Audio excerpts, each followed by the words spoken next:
qaysi ko'p ish o'rni yaratdi, qaysi ko'p kredit oldi. Hop. Assalomu alaykum. Assalomu alaykum.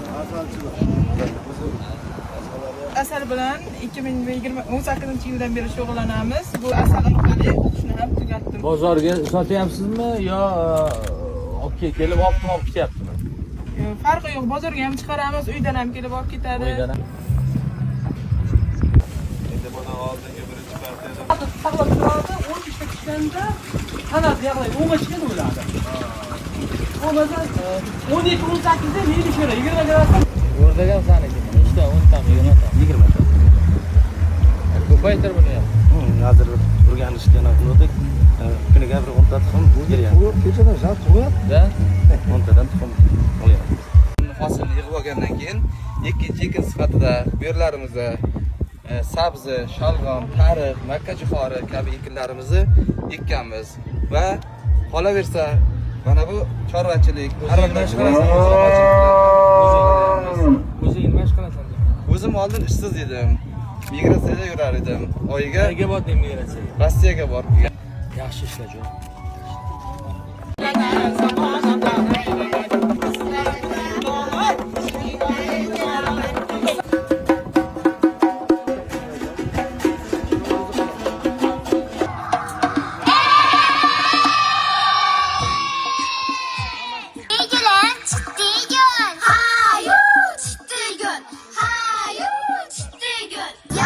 O'zbekistonim gullola, ertasi yorug' bo'lsin gullola, yulduzlarni yetib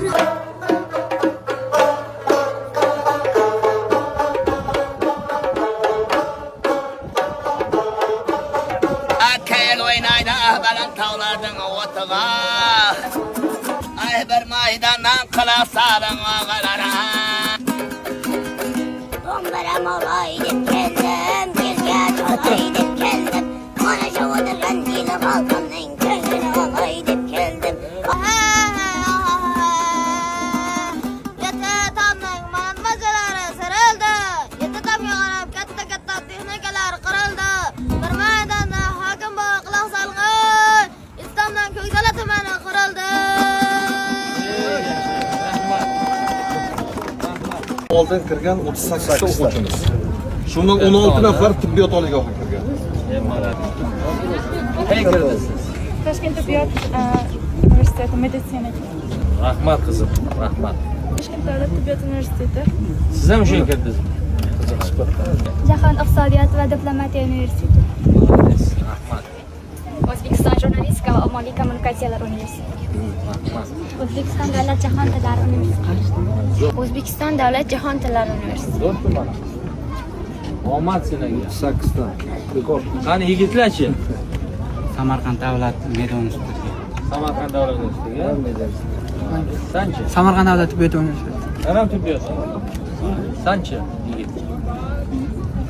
Toshkent davlat tibbiyot universiteti. Zo'r. Turkiyada prezidentimiz kelganlariga tashrifda bizga axborot berdik. 15 million dollar eksport qildik. Topshiriq beruvdilar, 2 barobar qilish kerak. Yerni ham 2 ko'paytir degan topshiriq berdilar. Mana Xudoga shukr, prezidentimizning topshiriqlari amalga oshdi.